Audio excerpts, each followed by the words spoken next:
జనమేజయ, ఏ యుగములో ఎటువంటి ప్రజలు పుడతారో కాలం నిర్ణయిస్తుంది. దీన్నే యుగధర్మం అంటారు. దీన్ని ఎవరూ మార్చలేరు. రాజన్ యస్మిన్ యుగే యాదృక్ ప్రజా భవతి కాలతః నాన్యథా తద్భవేన్యూనం యుగధర్మోత్ర కారణం. సత్యయుగములో కేవలం ధర్మరసికులు, త్రేతాయుగములో ధర్మార్థరసికులు, ద్వాపరములో ధర్మార్థ కామ రసికులు, ఈ కలియుగములో అర్థకామ పరాయణులు అవతరిస్తారు. ఇది యుగధర్మం. దీనికి మార్పు లేదు. ధర్మానికి కానీ అధర్మానికి కానీ కాలమే కర్త. వ్యాసుడు ఇంకా ఏదో చెప్పబోతుండగా జనమేజయుడు అడ్డు తగిలాడు. పితామహ, సత్యయుగములో ఉండే ధర్మపరులు, పుణ్యాత్ములు ఇప్పుడు ఏమయ్యారు? త్రేతా ద్వాపరాలలో ఉండే దాన వ్రత పరాయణులు, మునీశ్వరులు ఇప్పుడు ఎక్కడా కనిపించరేమి? ఇప్పుడు ఈ కలియుగములో నిర్లజ్జగా దురాచారులై దైవనిందకులైన ఈ పాపాత్ములు మునుపటి యుగాలలో ఏమయ్యారు? ఎక్కడికి పోయారు? ఇదంతా నాకు సవిస్తరముగా తెలియజెప్పమంటూ అభ్యర్థించాడు. జనమేజయ, కృతయుగములో జన్మించి పుణ్యకర్మలు అవతరించిన వారు జన్మ పరంపరాబంధం నుంచి విముక్తులై దేవలోకాలకు వెళ్ళిపోయారు. చతుర్వర్ణాల వారు స్వధర్మనిరతులై సత్కర్మలను ఆచరిస్తే కర్మత్రయాన్ని క్షయింపజేసుకొని ఆయా ఉత్తమలోకాలకు తరలిపోయారు. రజకాది వర్ణాల వారు సత్యము, దయ, దానము, ఏకపత్ని వ్రతము, అద్రోహము, ద్రోహచింత లేకపోవడం అద్రోహము అంటే, సర్వప్రాణి సమానత్వము, ఇట్టి సాధారణ ధర్మాలను ఆచరిస్తే చాలు స్వర్గలోకం చేరుకుంటారు. ఇది సత్యయుగ లక్షణం. త్రేతాద్వాపరాలలో కూడా ఇంతే. ఈ కలియుగములో మాత్రం పాపిష్ఠులు నరకానికి పోతారు. వీరంతా యుగాలు మారేంత వరకు ఆయా లోకాలలో నిలుస్తారు. మళ్ళీ ఆ యుగం రాగానే మానవలోకములో జన్మిస్తుంటారు. కలియుగం ముగిసి మరొక్కసారి సత్యయుగం ప్రారంభం కాగానే అప్పటి ఆ ధర్మాత్ములు, పుణ్యాత్ములు స్వర్గము నుంచి మానవులై భూలోకానికి అవతరిస్తారు. ద్వాపరం ముగిసి కలియుగం మొదలు కాగానే నరకము నుంచి పాపాత్ములంతా మళ్ళీ భూమికి దిగుతారు. ఇది కాల సమాచారం.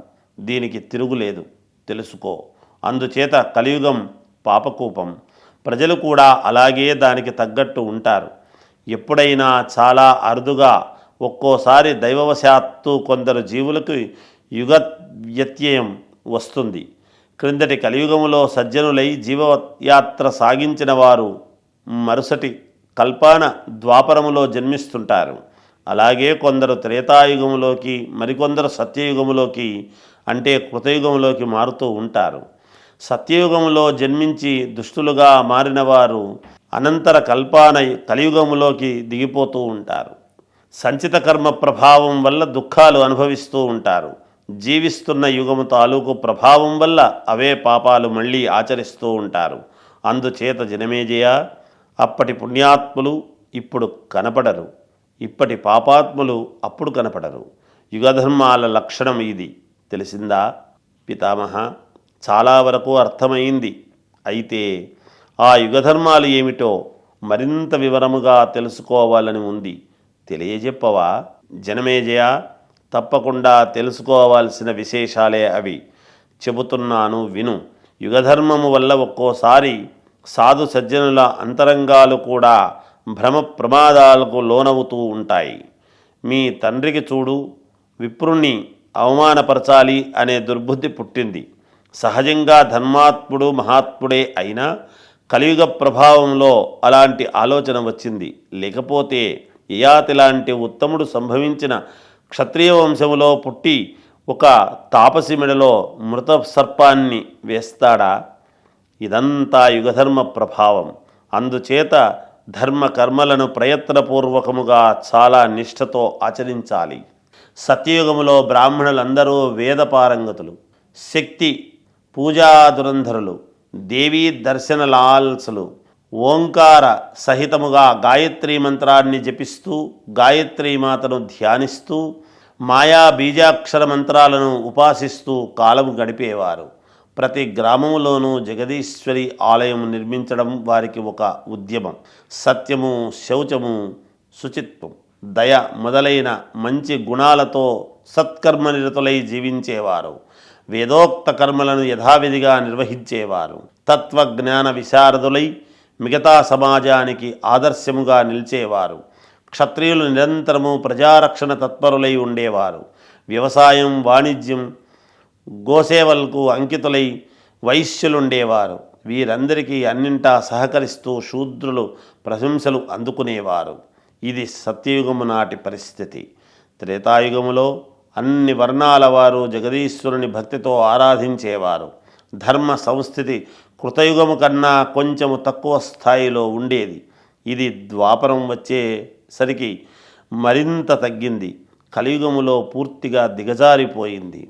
పూర్వయుగాలలో రాక్షసులుగా పేరెన్నికగన్నవారు ఈ కలియుగములో బ్రాహ్మణులుగా అవతరించారు. వేద ధర్మాలను పూర్తిగా పరిత్యజించి అసత్యవాదులుగా, జనవంచకులుగా మారిపోయారు. దాంభికము, గర్వము అంతటా రాజ్యమేలుతున్నాయి. వీరిలో కొందరు నానా ధర్మాలను చేపట్టి శూద్రులకు సేవలు చేస్తున్నారు. వాద వివాదాలకు కాలు దువ్వుతూ వేద నిందాపరాయణులు, క్రూరులు అవుతున్నారు. ఈ కలియుగం ముదురుతున్న కొద్దీ సత్యమూలమైనటువంటి ధర్మము అంతకంతకు అన్ని విధాలా కృషించి నశించిపోతుంది. క్షత్రియ, వైశ్య, శూద్రులు కూడా తమ తమ ధర్మాలను విడిచిపెట్టి ఇంతకన్నా భ్రష్టులవుతున్నారు. అసత్యవాదులు, పాపాచారులుగా మారిపోతూ ఉన్నారు. బ్రాహ్మణులు రకరకాలుగా దానాలు పట్టడానికి ఎగబడుతూ ప్రతిగ్రహపరాయణులై శూద్ర సేవా తత్పరులవుతున్నారు. జనమేజయ, ఇక స్త్రీల సంగతి చెప్పవలసిన పనే లేదు. కామ, లోభ, మోహ సమన్వితులై స్వేచ్ఛా సంచారులవుతున్నారు. మిథ్యావాదినులై క్లేశాలు కొని తెచ్చుకుంటున్నారు. ధర్మాలను గొప్పగా వల్లెవేస్తూ తమ భర్తలనే తాము వంచిస్తున్నారు. ఇది యుగధర్మము. జనమేజయ, ఆహార శుద్ధి వల్ల చిత్తశుద్ధి లభిస్తుంది. శుద్ధి చిత్తములో ధర్మం ప్రకాశిస్తుంది. నడవడికలో సాంకర్య దోషం ఉంటే ధర్మ సాంకర్యము ఏర్పడుతుంది. ధర్మ సాంకర్యము వల్ల వర్ణ సాంకర్యము తప్పదు. ఇలా స్వధర్మ వివర్జితమైనటువంటి ఈ కలియుగములో వర్ణాశ్రమ ధర్మాల ఊసే వినిపించదు. ధర్మగుణులైనటువంటి మహాత్ములు సైతం అధర్మమే ఆచరిస్తుంటారు. ఇది కలి స్వభావం. దీన్ని తప్పించడం ఎవరి వల్ల కాదు. అందుచేత ఈ యుగములో మొత్తము మీద మనుష్యులందరి స్వభావాలు పాపపరాయణాలే. దీనికి విరుగుడనేదే లేదు. వ్యాసమహర్షి వేదాంగాలను ఆపోషణ పట్టిన మీరే ఇలా నిరాశ నిస్పృహలకు లోనైతే ఎలా? అధర్మ బహుళైనటువంటి ఈ కలియుగములో మానవులకు మరింక గతి లేనే లేదా? ఏదో ఒక ఉపాయం ఉండి ఉంటుంది. దయచేసి అది తెలియజెప్పి పుణ్యము కట్టుకోండి. జనమేజయ, అడిగావు గనుక చెబుతున్నాను. ఒకే ఒక్క ఉపాయం ఉంది, మరొకటి లేనే లేదు. సర్వదోషాలను తొలగించే ఉపాయము దేవీ పాదపద్మాలను ధ్యానించడం ఒక్కటే తరుణోపాయం. జగదీశ్వరి ఉన్న చోట ఏ దోషము ఉండదు. జగన్మాత నామము ఒక్కసారి జపిస్తే చాలు, సకల పాపాలను దహించి వేస్తుంది. ఇక భయమేమిటి? ఉద్దేశపూర్వకముగా కాకపోయినా ఏదోలాగా జగదీశ్వరి నామధేయాన్ని ఉచ్చరిస్తే చాలు. ఏ ఫలాలు లభిస్తాయో హరిహరాదులు కూడా చెప్పలేరు. సకల పాపాలకు ఇది ప్రాయశ్చిత్తం. అందుచేత అంబికాలయం ఉన్న ఊళ్ళో నివసిస్తూ నామస్మరణ చేస్తుంటే చాలు, కలిభయం పటాపంచలైపోతుంది. సర్వశాస్త్రసారమైనటువంటి ఈ రహస్యాన్ని నీకు మాత్రమే తెలియజెబుతున్నాను. జాగ్రత్తగా గ్రహించి దేవీ పాదపద్మాలను సేవించు. బ్రాహ్మణులు గాయత్రీ మంత్రాన్ని జపిస్తున్నారే కానీ మాయాశక్తిని, వైభవాన్ని, మహిమను తెలుసుకోలేకపోతున్నారు. సరే మహారాజా, నీ సందేహాలన్నిటికీ సమాధానాలు చెప్పాను. యుగధర్మాలు, వాటి వ్యవస్థలు వివరించాను. ఇంకా ఏమి వినాలనుకుంటున్నావో అడుగు, చెబుతాను అని వ్యాసుడు ముగించాడు. వ్యాసమహర్షి ఈ భూలోకములో పుణ్యతీర్థాల గురించి వినాలని ఉంది. మానవులు కానీ దేవతలు కానీ వెళ్ళి సందర్శించవలసినటువంటి పుణ్యక్షేత్రాలు, మునగవలసినటువంటి పుణ్య నదులు, వీటి విశేషాలు, ఫలాలు, తీర్థయాత్ర నియమాలు వీటిని తెలుసుకోవాలనుకుంటున్నాను. భూగోళమంతా నీకు కరతలామలకం కనుక వివరముగా తెలియజేయి. జనమేజయ, నదుల్లోకెల్లా జాహ్నవీ నది ఉత్తమోత్తమం. అటుపైన వరుసగా యమున, సరస్వతి, నర్మద, గండకి, సింధు, గోమతి, తమస, కావేరి, చంద్రభాగ, నేత్రవతి, చర్మణ్వతి, సరయూనతాపి, అభ్రమతి ఇంకా వందలాదిగా ఉన్నాయి నదులు. వీటిలో సముద్రాన్ని చేరుకునేవి ఉత్తమాలు, అధిక పుణ్యప్రదాలు, చేరుకోనివి అల్పపుణ్యప్రదాలు. సముద్రాన్ని చేరుకునే వాటిలో కూడా నిరంతరము ప్రవహించేవి జీవనదులు, ఇంకా ఉత్తమోత్తమాలు. శ్రావణ భాద్రపదాల్లో ఈ నదులు రజస్వలులు అవుతాయి. వర్షయోగముతో నీరు గ్రామ్యం కలుషితం అవుతుంది. అరణ్యాలలో పుష్కర, కురుక్షేత్ర, ధర్మారణ్య, ప్రభాస, ప్రయాగ, నైమిష, అబ్బుదారణ్యాలు పవిత్రమైనవి. అలాగే శ్రీశైల, సుమేరు, గంధమాధవ పర్వతాలు ప్రశస్తాలు. సరస్సులలో మానస సరస్సు ఉత్తమోత్తమం. అటుపైని బిందు సరస్సు, అత్యద సరస్సు పేర్కొనదగినవి. మునీశ్వరుల ఆశ్రమాలు అన్నీ పుణ్యప్రదాలే అయినా బదరికాశ్రమం అత్యంత పుణ్యప్రదం. నరనారాయణులు అక్కడే తపస్సు చేశారు. తర్వాత చెప్పుకోదగింది శతయోపాశ్రమం. వామనుడు ఇక్కడ తపస్సు చేశాడు. అప్పటి నుంచి అది వామనాశ్రమముగా ప్రఖ్యాతికెక్కింది. అలాగే ఈ భూతలం మీద పుణ్యస్థలాలు అసంఖ్యాకంగా ఉన్నాయి. వీటి గురించి పెద్దలు అందరూ ఎన్నో విశేషాలు చెప్పారు. కానీ వీటన్నింటిలోకి దేవీ స్థానాలు ఉత్తమోత్తమం. దర్శిస్తే చాలు పాపపంకాలు ఇంకిపోతాయి. వాటిలో కొన్నిటిని గురించి అయినా ప్రస్తావన వచ్చినప్పుడు చెబుతాను. తీర్థదాన, వ్రత, మఖ, తపహ పుణ్యకర్మల్లో మానవ శుద్ధులను బట్టి స్థాయి భేదాలు ఏర్పడతాయి. వీటిని ఆచరించడములో ద్రవ్యశుద్ధిని, క్రియాశుద్ధిని ఎలాగోలాగా సాధించుకోవచ్చు. కానీ మనశుద్ధి మాత్రము చాలామందికి చాలాసార్లు చాలా దుర్లభం. మనస్సు అనేది వస్తుతః చాలా చంచలనం, బహు విషయాసక్తం, రకరకాల భావాలకు అది నిలయం. అరిషడ్వర్గానికి ఆటపట్టు. దీన్ని శుద్ధిపరచుకోవడం ఇంచుమించు అసంభవం అన్నంతటి దుర్లభం. సకల తపస్సులని, తీర్థయాత్రలన్నీ, పుణ్యవ్రతాలని చెడగొట్టేది, విఘ్నపరిచేది ఈ మనస్సే. దీన్ని కుదుటపరుచుకోవడానికి తీవ్రముగా నిరంతరముగా ప్రయత్నము చెయ్యాలి. జనమేజయ, అహింస, సత్యము, అస్తేయము, శౌచము, ఇంద్రియ నిగ్రహము, స్వధర్మ పాలనము అనేవి తీర్థసేవల కన్నా గొప్పవి. నిత్యకర్మలను విడిచిపెట్టి సహవాస దోషం వల్ల అపమార్గములో పయనించి జీవిత చరమాంకములో తీర్థయాత్రలు చేస్తే పుణ్యము రాకపోగా పాపము చుట్టుకుంటుంది. తీర్థాలలో గ్రుంకులెడిగిడితే శరీరానికి అంటుకున్న దుమ్ము ధూళి ప్రక్షాళితమవుతాయి తప్ప మనస్సు పరిశుభ్రమవుతుందా? నిజంగా వాటికి ఆ శక్తి ఉంటే గంగా తీర నివాసులకు ఎంతటి అంతర్శుద్ధి ఉండాలి. కానీ అలా లేరే. అక్కడి మునుల్లో కూడా ద్రోహబుద్ధులున్నవారే. అందుచేత తీర్థోదకాలు మనస్సుని ప్రక్షాళన చెయ్యలేవు. కనుక చిత్తశుద్ధిని మించినటువంటి తీర్థము ఈ సృష్టిలోనే లేదు. దైవయోగము వల్ల సజ్జన సాంగత్యము లభిస్తే అది జ్ఞానవంతుడి మనస్సు విశేషముగా ప్రక్షాళన చేస్తుంది. అంతేగాని వేదాలు, శాస్త్రాలు, వ్రతాలు, తపస్సులు, యజ్ఞాలు, దానాలు ఇవి ఏవి చిత్తశుద్ధికి కారణాలు కాలేవు. వశిష్ఠుడున్నాడు, బ్రహ్మమానసపుత్రుడు, వేద విద్యా పారంగతుడు, మహాతపస్వి. యజ్ఞయాగాలు అనేకము నిర్వహించాడు. గంగా తీరములోనే నిరంతరము నివసిస్తాడు. అయితేనేమి రాగద్వేషాలను వదిలించుకోలేకపోయాడు. మనస్సును ప్రక్షాళితము చేసుకోలేకపోయాడు. వశిష్ఠ విశ్వామిత్రులకు నిరర్థకముగా మహాఘోర యుద్ధము జరిగింది. సకల ప్రాణికోటిని ఇబ్బంది పెట్టింది. హరిశ్చంద్రుడు కారణముగా వశిష్ఠుడికి శాపానికి గురి అయి విశ్వామిత్రుడంతటి మహాతాపసి కొంగగా జన్మించాడు. విశ్వామిత్రుడికిచ్చిన ప్రతిశాపముతో వశిష్ఠుడేమో ఆడీ రూపము ధరించాడు. వీరిద్దరి ఆడీపక యుద్ధం పురాణ ప్రసిద్ధం. మానససర తీరంలో వేల సంవత్సరాలు సాగింది. ఇద్దరూ మహర్షులు రోషాన్ని నియంత్రించుకోలేక మదోన్మత్తులై సింహంలా పోరాడారు. వ్యాసుడు ఈ మాట అనడమేమిటి, జనమేజయుడు ఆ కథ చెప్పమని అడిగాడు. కలహకారణం ఏమిటి, ఎందుకు పరస్పరం శపించుకున్నారు, తమకు లోకాలకు దుఃఖకారణమైన యుద్ధానికి ఎలా దిగారు వివరించమన్నారు. వ్యాసుడు ఆ కథ అందుకున్నాడు.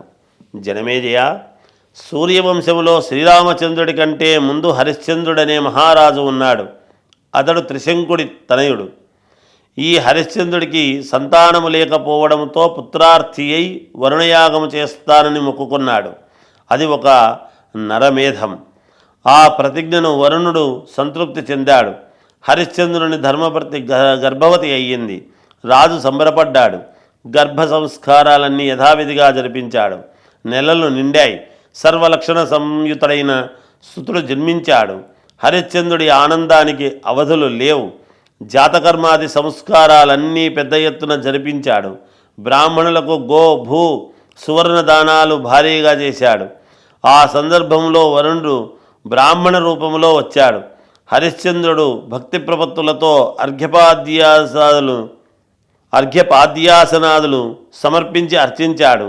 రాకకు కారణమేమిటని వినయముగా అడిగాడు. నేను వరుణుడిని, నీ కొడుకుని బలిపశువును చేసి వరుణయాగము చెయ్యి, చేస్తాను ముఖ్యవు కదా, మాట నిలబెట్టుకో అన్నాడు వరుణుడు. హరిశ్చంద్రుడు నెత్తిమీద పిడుగుపడ్డట్లు అయింది. మెల్లగా తేరుకున్నాడు. స్వామి, ముఖ్యాను గనుక తప్పకుండా చేస్తాను. ఏ లోటు రాకుండా యథావిధిగా చేస్తాను. మాట నిలబెట్టుకుంటాను. పురిటి రోజులు గడిచాక శుద్ధి అవుతుంది. ధర్మపత్ని లేకుండా యజ్ఞము సాగదు కదా, అందాక ఓపిక పట్టక తప్పదు అన్నాడు. వరుణుడు సంతృప్తి చెందాడు. సరే అని తన లోకానికి వెళ్ళిపోయాడు. నెల గడిచింది. పురిటి శుద్ధి అయ్యింది. వరుణుడు మళ్ళీ పరీక్షించుకోవడం కోసము అన్నట్లు విప్రవేశములో వచ్చాడు. యజ్ఞం ఎప్పుడు మొదలు పెడుతున్నావు అని అడిగాడు. హరిశ్చంద్రుడు ఈసారి మరొక వంక చెప్పాడు. స్వామి, ఉపనయన సంస్కారం జరపకుండా కొడుకును ఎలా బలి ఇవ్వను? క్షత్రియుడే కాడాయే. అటువంటి అసంస్కృత బలిదానము పవిత్రమైన వరుణ యజ్ఞానికి కళంకమవుతుంది. నేను ధర్మశాస్త్రాల ప్రకారము నేను నీ సేవకుణ్ణి, దీనుణ్ణే అభ్యర్థిస్తున్నాను. ఉపనయనము చేయకుండా కొడుకును బలి ఇవ్వడానికి ధర్మశాస్త్రాల ప్రకారము తండ్రిగా నాకు అధికారం లేదు. అందుచేత అప్పటిదాకా ఓపిక పట్టు, మరొక్క అవకాశం అనుగ్రహించు అని ప్రాధేయపడ్డాడు. రాజేంద్ర, నన్ను వంచాలని చూస్తున్నావు. ముందుకి ముందు బడాయిగా ప్రతిజ్ఞ చేశావు. ఇప్పుడు పుత్ర స్నేహబంధాన్ని తెంచుకోలేకపోతున్నావు. నాకు తెలుసు. లేక సంతానము కలిగితే అపుత్రకుల వాత్సల్య బంధం ఎంత గాఢంగా ఉంటుందో సరే అర్థం చేసుకున్నాను. ప్రస్తుతానికి ఈ ఒక్క అవకాశము ఇస్తున్నాను. ఇంటికి వెళుతున్నాను. ఎప్పుడు రమ్మంటావో చెప్పు, అప్పుడే వస్తాను. అప్పుడు ఇంకోటి చెప్పి బ్రతిమాలుకున్నా బామాలుకున్నా అంగీకరించను. మాట తప్పావో ఊరుకోను, శపిస్తారు, తెలిసిందా అని బెదిరించాడు వరుణుడు. స్వామి, మాట తప్పనుగాక తప్పను. సభావర్తన సంస్కారం జరిపించిన వెంటనే పుత్రుని బలి పశువుని చేసి నీ యజ్ఞం నిర్వహిస్తాను. నా మాట నమ్ము అని చెప్పి హరిశ్చంద్రుడు వరుణుని అప్పటికి పంపించేశాడు. పుత్రుడికి రోహితుడు అని నామకరణం చేశాడు. అతడు దినదిన ప్రవర్ధమానుడై సకల విద్యలు అభ్యసించాడు. తాను బలిపశువుగా తన తండ్రిగారు వరుణునికి నరమేధము బాకీ పడ్డానని సవిస్తరముగా తెలుసుకున్నాడు. తనకు మరణము చేరువలోనే ఉందని గ్రహించి భయభీడితుడయ్యాడు.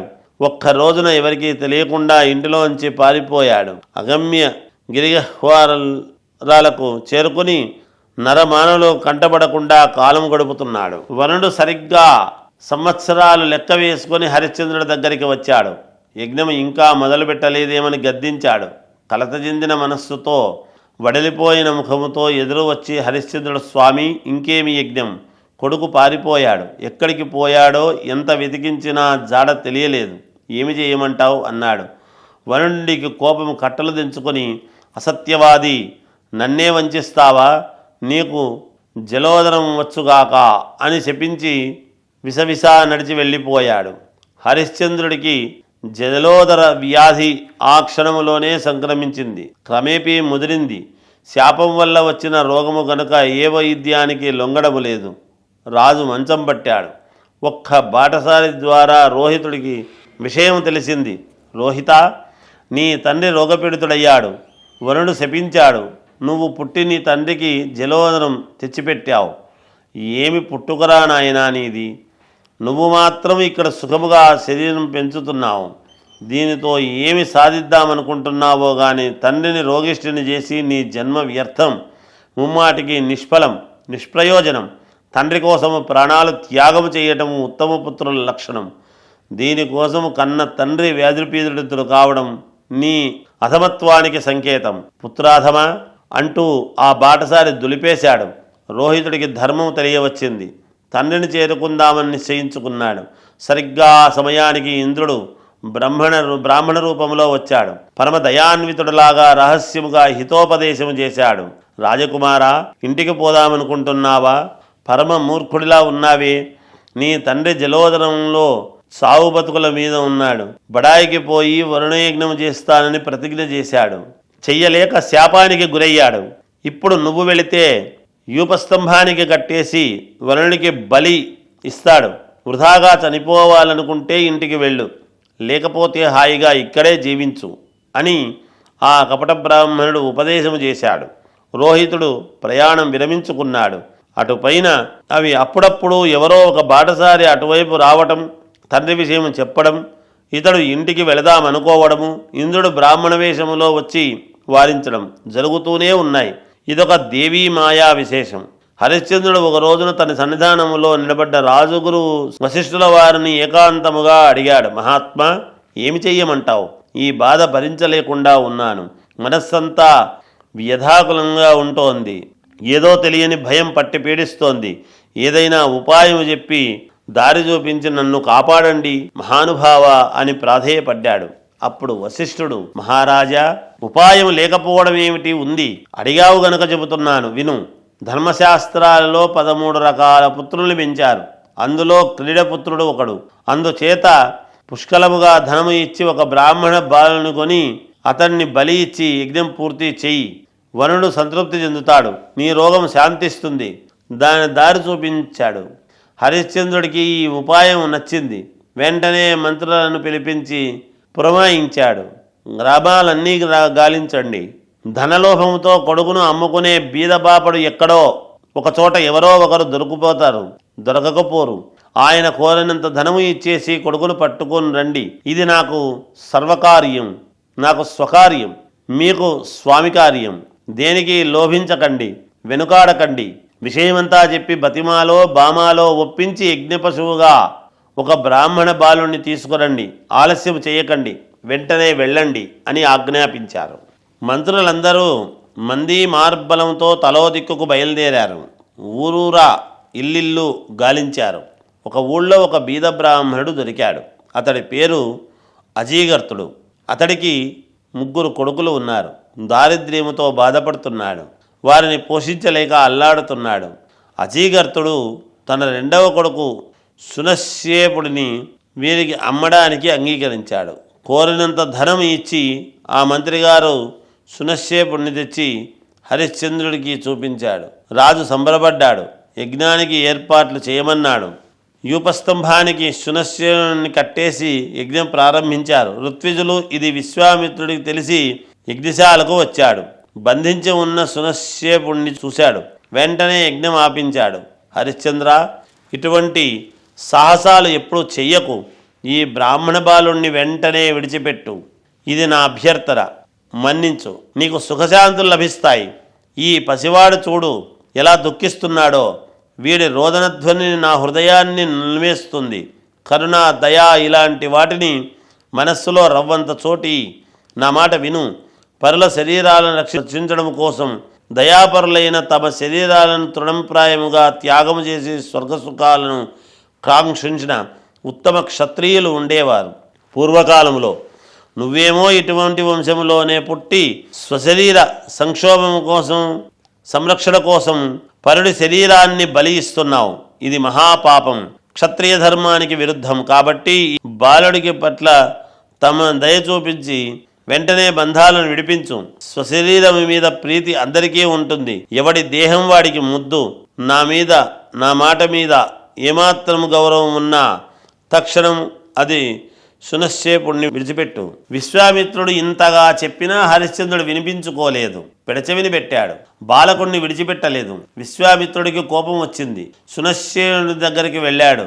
వరుణమంత్రాన్ని చెవిలో ఉపదేశించాడు. మరణ భయంతో గజగజలాడిపోతున్న ఆ బాలుడు ఆ మంత్రాన్ని ప్లతస్వరంలో మననము చేస్తూ వరుణుణ్ణి ధ్యానించాడు. వరుణుడికి హృదయం ద్రవించింది. స్వయంగా ప్రత్యక్షమయ్యాడు. బాలుణ్ణి బంధవిముక్తుణ్ణి చేశావు, రాజును రోగ విముక్తుణ్ణి చేశావు. తన లోకానికి వెళ్ళిపోయాడు. విశ్వామిత్రులకు మాత్రం హరిశ్చంద్రుడు నా మాట లక్ష్య పెడతాడని మనస్సులో గంటు పెట్టుకొని రుసరుసలాడుతూ నిష్క్రమించాడు. అటు తర్వాత కొంతకాలానికి హరిశ్చంద్రుడు గుర్రమెక్కి అడవిలోకి వేటకు వెళ్ళాడు.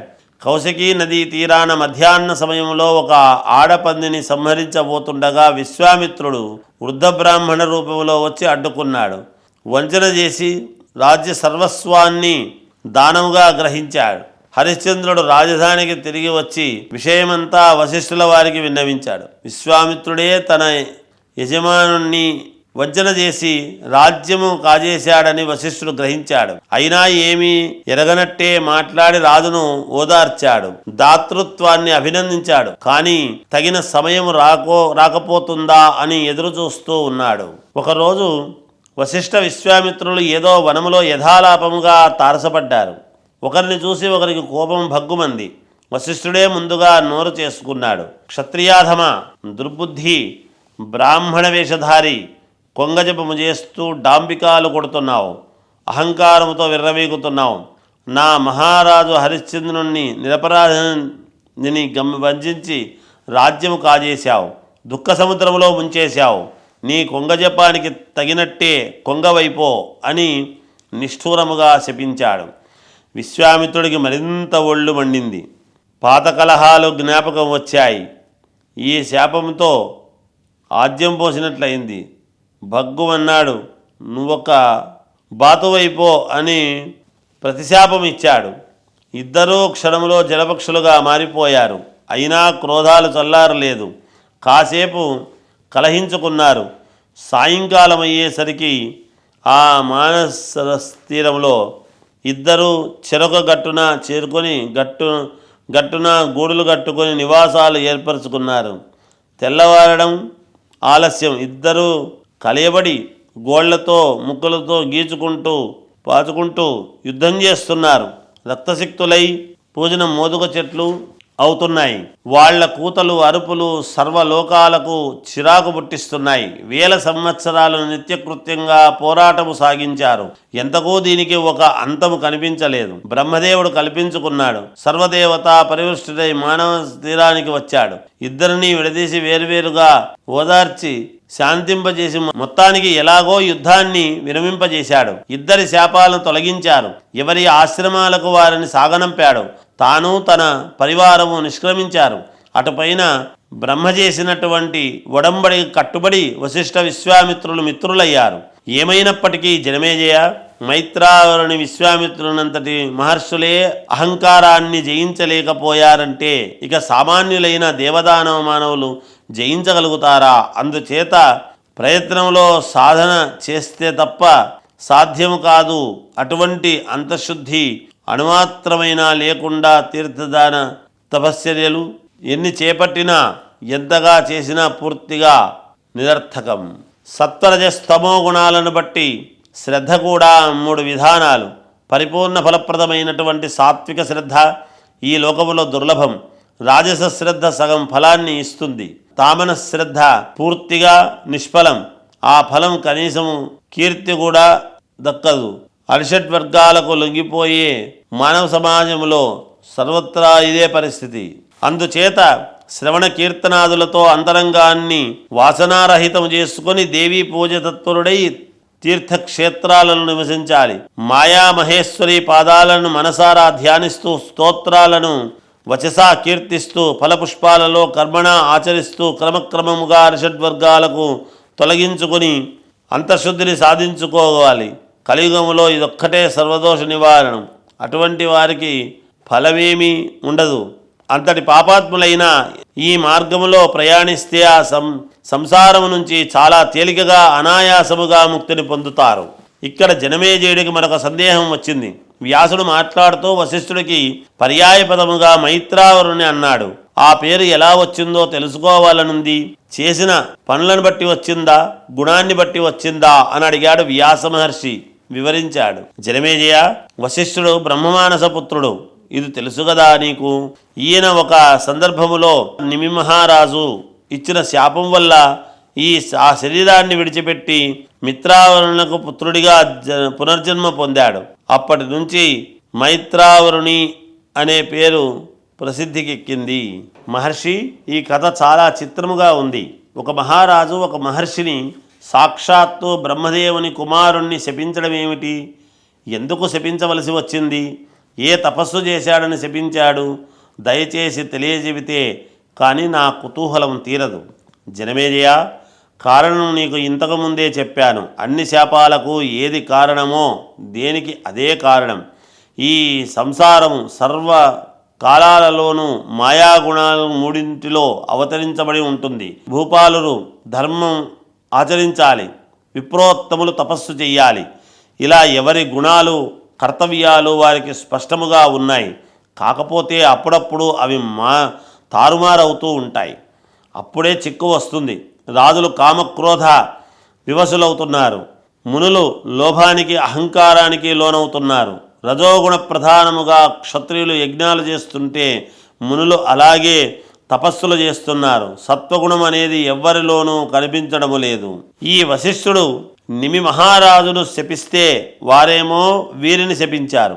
ఇద్దరూ కష్టాల పాలయ్యారు. విధి బలీయం కదా.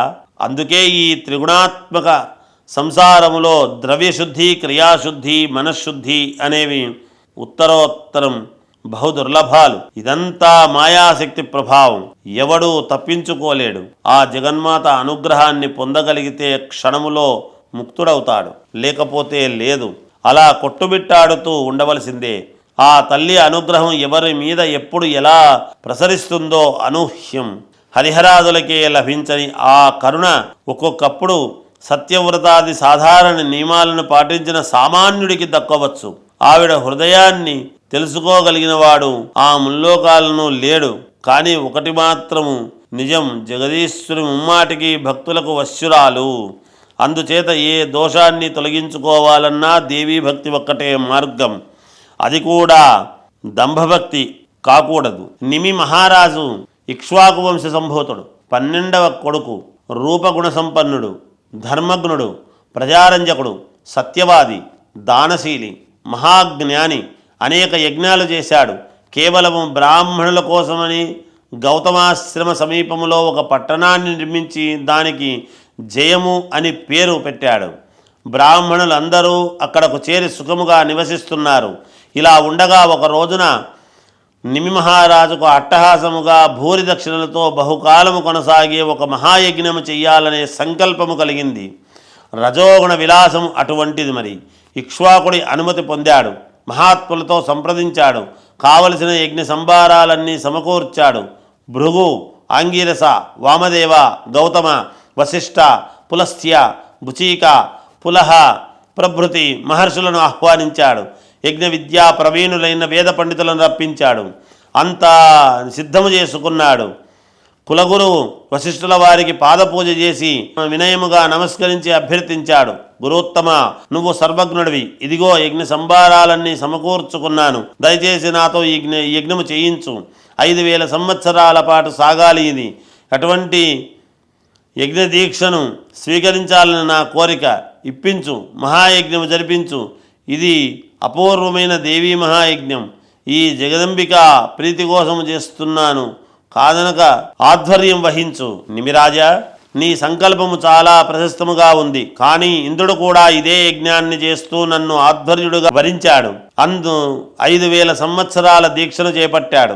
నేను అంగీకరించి మాట ఇచ్చాను. అందుచేత ముందు అది పూర్తి చేయించి తర్వాత నీతో చేయిస్తాను. అందాక ఓపిక పట్టు. దేవేంద్రుడికి పనికి అగ్రస్థానం ఇవ్వాలి కదా, అది కాగానే క్షణం ఆలస్యం చేయకుండా నీ దగ్గరికి వచ్చేస్తాను అన్నాడు వశిష్ఠుడు. గురుదేవా, నేను యజ్ఞ సంభారాలన్నీ సమకూర్చుకున్నాను. ఋత్వికులందరినీ కూడా ఆహ్వానించాను. అందరూ వచ్చేశారు. ఇప్పుడు వాయిదా వేయమంటే 5000 సంవత్సరాలు అడగడం అంటే ఎలా? నువ్వు మా ఇక్ష్వాకు వంశానికి బ్రాహ్మణుడివి. మా పనిని కాదని వదిలేసి మరొకరి పని చేపట్టడానికి వెళ్ళడం నీకు భావ్యమా? ఇది అయుక్తం అనిపించడం లేదా? బహుశా ధనలోభానికి లొంగిపోయినట్లున్నావు. మరొక్కసారి ఆలోచించు అని నిమిరాజు ప్రాధేయపడ్డాడు. వశిష్ఠుడు ఏమీ సమాధానం చెప్పలేదు. ఇంద్రయజ్ఞము చేయించడానికి వెళ్ళిపోయాడు. నిమిరాజు మనసులో కలత చెందాడు. ఏమైనా సరే యజ్ఞం నిర్వహించాలి అనుకున్నాడు. గౌతమ మహర్షిని అభ్యర్థించి అంగీకరింపజేశాడు. హిమాలయాల సన్నిధిలో సముద్ర తీరాన యజ్ఞము ప్రారంభించాడు. బ్రాహ్మణులకు భూరి దక్షిణలు సమర్పించి 5000 సంవత్సరాల దీక్షను స్వీకరించాడు. ఋత్వికులను ధన, గో, భూ, సువర్ణ దానాలతో సంతృప్తుల్ని చేస్తూ యజ్ఞం సాగిస్తున్నాడు. ఇంద్రుడితో యజ్ఞము పూర్తి చేయించి వెంటనే బయలుదేరి వశిష్ఠుడు నిమిరాజు దగ్గరికి వచ్చాడు. దర్శనం కోసం వేచి ఉన్నాడు. యజ్ఞకార్యాలలో అలసిపోయి నిమిరాజు విశ్రాంతిగా నిద్రపోతున్నాడు. భృత్యులెవరూ లేకపోవడము సాధించలేదు. చాలాసేపు వేచి చూసిన వశిష్ఠుడు కోపం వచ్చింది. ఇదొక అవమానం అనిపించింది. కులగురువును నన్ను కాదని మరొకడిని గురువుగా వరించి యజ్ఞము నిర్వహించడమే నాకు అవమానం అనుకుంటే ఇప్పుడు ఇలా దర్శనం ఇవ్వకుండా మరింత కించపరుస్తావా? దీనికి తగిన శిక్ష అనుభవించవలసిందే. శరీరము కాలిపోయి విదేహుడివి అవుదువుగాక అని శపించాడు. అది విన్న సేవకులు కంగారు పడి నిమిరాజు నిద్రలేపారు. జరిగిందంతా చెప్పారు. విశ్రాంతి మందిరము నుంచి గబగబా యువతలకి వచ్చి నిమిరాజు గురువుగారికి నమస్కరించాడు. హేతుబద్ధముగా ప్రసంగించాడు. గురువర్యా, ఇందులో నా దోషం అవంత కూడా లేదు. నువ్వు ధర్మజ్ఞుడివి, సర్వజ్ఞుడివి. నీకు నేను చెప్పాలా? ధనలోభంతో ఇంద్రయజ్ఞానికి వెళ్ళావు. నేనెంత ప్రార్థించినా కాదన్నావు. యజమానుణ్ణి వదిలేశావు. ఇటువంటి పని చేసినందుకు సిగ్గుపడవలసింది పోయి నా మీద అలిగి శపిస్తావా? ఇది నీకు భావ్యమా? ఎవరైనా అంగీకరిస్తారా? నువ్వు బ్రాహ్మణోత్తవుడవు, బ్రహ్మపుత్రుడవు, వేదాంగవేత్తవు అయితేనేమి సూక్ష్మమైన బ్రహ్మాండ ధర్మాన్ని తెలుసుకోలేకపోయావు. నీ తపస్సును కప్పిపుచ్చుకున్నావు. నన్ను శపిస్తున్నావు, ఎదురుదాడి చేస్తున్నావు. క్రోధం ఎవరికీ పనికిరాదు. నీ వంటి జ్ఞానులకు అస్సలు పనికిరాదు. విప్రుడు అయి ఉండి క్రోధ వివశుడువై నిరపరాధిని నన్ను శపించావంటే నీకు నేను ప్రతిశాపం ఇవ్వడంలో ఏ దోషము ఉండదు. కాబట్టి శపిస్తున్నాను. నీ క్రోధ సంయుత శరీరము కాలిపోవుగాక, నువ్వు అశరీరుడవు అవుదువుగాక అని శపించాడు నిమిరాజు. ఇలా గురుశిష్యులు పరస్పరం శపించుకొని దుఃఖము కొని తెచ్చుకున్నారు. వశిష్ఠుడు పశ్చాత్తాపడై తన తండ్రి బ్రహ్మదేవుణ్ణి శరణు వేడుకున్నాడు. నిమి ఇచ్చిన శాపము చెప్పి కాపాడమన్నాడు. శరీరము పడిపోకుండా చూడమన్నాడు.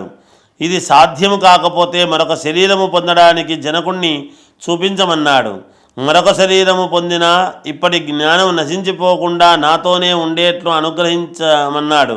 పుత్రుడి ఆరాటాన్ని బ్రహ్మదేవుడు అర్థం చేసుకున్నాడు. భయపడవద్దని ఓదార్చాడు. ప్రస్తుతానికి మిత్రావరుల తేజస్సు నువ్వు ప్రవేశించు. తగిన సమయం వచ్చినప్పుడు అయోనిజుడుగా ఆవిర్భవిద్ధుడుగా అప్పుడు ఆ రూపములో నువ్వు ఇప్పటిలాగే ధర్మజ్ఞుడవై, వేదవేత్తవై, వేదాంగవిదుడవై, సర్వజ్ఞుడవై అందరికీ పూజలు చేసి అందుకొందువుగాక అని సలహా చెప్పి పంపించాడు. తండ్రికి ప్రదక్షిణము చేసి నమస్కరించి వశిష్ఠుడు హుటాహుటిన బయలుదేరి వరుణలోకము చేరుకున్నాడు. అక్కడ తన దేహాన్ని విడిచిపెట్టి మిత్రావరుణ తేజస్సుతో వీర్యంతో జీవాంశముగా ప్రవేశించాడు. కాలము గడుస్తోంది. ఒక రోజున ఊర్వశి ఏదో పని మీద వరుణాలయానికి వచ్చింది. సఖీజన పరివృతమై శృంగార చేష్టగా విలాసాలతో ప్రకృతిని పులకరింపజేస్తూ వరుణలోకములోకి వసంతములా ప్రవేశించింది. ఆ రూప యవ్వన సంపద చూడటంతోనే మిత్రావరుణులు మన్మథార్తులయ్యారు. మనస్సులు చెలించి వివశులయ్యారు. సౌందర్యరాశి, ఓ ఊర్వశి, మమ్మల్ని కాసింత కటాక్షించు. పంచబాణుడు పగబట్టి హింసిస్తున్నాడు. మమ్మల్ని రక్షించు, మాతో విహరించు అని జాలిగా అభ్యర్థించారు. వారి బాధను అర్థము చేసుకుంది, భావము గ్రహించింది. సరేనని అంగీకరించింది. అనురక్తై క్రీగంట చూస్తూ విలాసముగా వారి ఇంటిలోకి అడుగుపెట్టింది. అంతలోకి మిత్రావరుణులకు వీర్య వ్యవస్థానమయ్యింది. తెరిచి ఉన్న కుండలో పడింది. అందులోంచి మహా తేజస్సులు సద్యోజన్ములై ఆవిర్భవించారు. ఒకడు అగస్త్యుడు, మరొకడు వశిష్ఠుడు. మొదటి బాలుడు తపస్సు చేస్తానంటూ అరణ్యాలకు వెళ్ళిపోయాడు. రెండవ బాలుడు వశిష్ఠుణ్ణి ఇక్ష్వాకు మహారాజు తనకు పురోహితుడుగా వరించి తీసుకువెళ్ళాడు. అతన్ని వశిష్ఠుడిగా గుర్తించి విశేష గౌరవ మర్యాదలతో పూజించాడు. జనమేజయ, వశిష్ఠుడు ఇలా మిత్రావరుణుల తేజస్సు నుంచి అయోనిజుడై పునర్జన్మ పొందాడు గనుక మైత్రావరుణ్ణి అయ్యాడు. సందేహం తీరింది కదా అన్నాడు వ్యాసుడు. వ్యాసమహర్షి, వశిష్ఠుడి దేహప్రాప్తి చెప్పావు, బాగుంది. నిమిసంగతి ఏమిటి? అంతటా మళ్ళీ శరీరము పొందాడా? ఎలా పొందాడు? ఆ కథ కూడా చెబితే శాపవృత్తాంతము పూర్తి అవుతుంది కదా అన్నాడు జనమేజయుడు. అయితే వినమంటూ మొదలుపెట్టాడు వ్యాసుడు. వశిష్ఠుడు నిమి మహారాజును శపించాడన్న సంగతి యజ్ఞము చేస్తున్న ఋత్విజులకు మునీశ్వరులకు తెలిసింది. చాలా బాధపడ్డారు. రాజును పరామర్శించారు. ఇంకా యజ్ఞము పూర్తి కాలేదు, ముగింపు దశలో ఉంది. దీక్షాధికారిగా ఉన్న యజమానుడు పరమ ధార్మికుడు శాపదగ్ధుడవుతున్నాడంటే మనమంతా చూస్తూ ఊరుకోవడమేనా? దీనికి ఏదైనా విరుగుడు చేయగలమా? చాలాసేపు సమాలోచనలు జరిపారు. ఏ దారి కనిపించలేదు. వశిష్ఠుడి శాపానికి తిరుగులేదు, అనుభవించవలసిందే అని తేలడంతో అందరూ అవాక్కయ్యారు. నిమి మహారాజు శరీరములో నెమ్మదిగా మార్పు రావడం మొదలైంది. అది గమనించిన ఋత్విజులు దానికి కావలసిన వేదమంత్రాలతో గంధమాల్యాది విలేపనాలతో ఒకవైపు అతడి శరీరాన్ని రక్షిస్తూ మరోవైపు త్వరగా యజ్ఞము ముగించారు. అసమాప్తముగా ఉండిపోయిందనే అపప్రధను, దానివల్ల వచ్చే ప్రమాదాన్ని నివారించారు. యజ్ఞము ముగియగానే అవబృధ స్నానము చేయించి ఋతులు యజమానుణ్ణి బహుదా స్తుతించారు. నిమి మహారాజు సంతృప్తి చెంది సంతోషించాడు. దేవతలు కూడా ప్రసన్నులై ప్రత్యక్షమయ్యారు. సకలోపచారాలను అందుకున్నారు. నిమి మహారాజా, నీ దీక్షకు నీ యజ్ఞానికి ప్రసన్నులమయ్యాం. నీకు ఏమైనా వరము ఇద్దామని వచ్చాము, కోరుకో. ఈ యజ్ఞం వల్ల నీకు ఉత్తమ జన్మ లభిస్తుంది. వశిష్ఠ శాపం వల్ల ఈ శరీరము రాలిపోతే రాలిపోని, పునర్జన్మలో నీకు దేవరూపం కావాలో మానవ దేహమే కావాలో కోరుకో, అనుగ్రహిస్తాం అని దేవతలంతా ముక్తకంఠములో పలికారు. అప్పటికే నిమి శరీరము కాలిపోయి ఆత్మ మిగిలింది. అదే బదులు పలికింది, దేవతలారా, యజ్ఞము పూర్తి అయ్యింది. మీరు ప్రసన్నులయ్యారు, అంతే చాలు. నాకిప్పుడు చాలా సంతృప్తిగా ఉంది. నాకు ఏ దేహం మీద వాంఛలేదు. శరీరము ఏదైనా ఎప్పుడో ఒకప్పుడు నశించిపోయేదే. అందుచేత ఏ రూపము నాకు వద్దు. సకల ప్రాణికోటికి చూపుల్లో నేనుంటాను. వాయు రూపములో కనుసన్నల్లో సంచరిస్తూ ఈ వరం అనుగ్రహించండి అని అడిగింది. అటువంటి వరమివ్వడము తమ శక్తికి మించిందని, దాన్ని కేవలం జగదీశ్వరి మాత్రమే ఇవ్వగలదని, యజ్ఞంలో సంతృప్తి చెందింది కనుక తప్పకుండా ఇస్తుందని జగదీశ్వరుని ప్రార్థించమని సలహా చెప్పి దేవతలు నిష్క్రమించారు. నిమి ఆత్మ వెంటనే జగన్మాతను ప్రార్థించింది. గద్గర కంఠముతో బహువిధ స్తోత్రాలతో అభ్యర్థించింది. జగదీశ్వరి ప్రత్యక్షమైంది. కోటి సూర్య ప్రకాశముతో రాశీభూత సౌందర్య రాశిగా విరాజిల్లుతున్న జగన్మాతను దర్శించి నిమి ఆత్మ కృతకృత్యమయ్యింది.